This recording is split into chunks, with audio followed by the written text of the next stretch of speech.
Is it not perplexing how the same tongue can weave words of honeyed sweetness and yet harbor a heart full of thorns? Welcome to the fascinating exploration of the duality of human nature and the art of sweet talk. Picture this.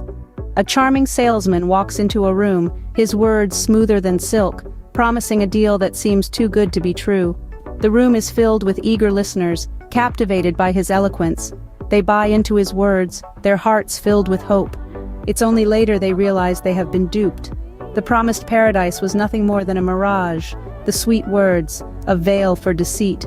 Such is the power of sweet talk.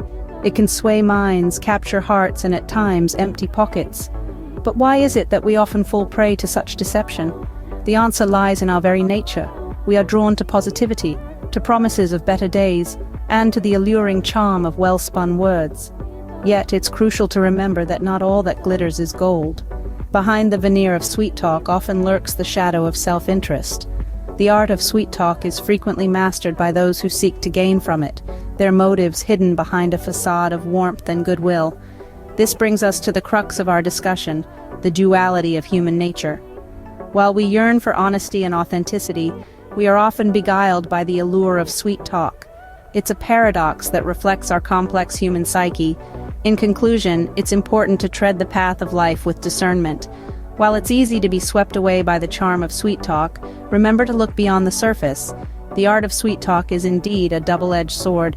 It can be a tool for connection and persuasion, but when wielded with ill intent, it can lead to deception. Remember, the key is not to shun sweet talk, but to develop discernment.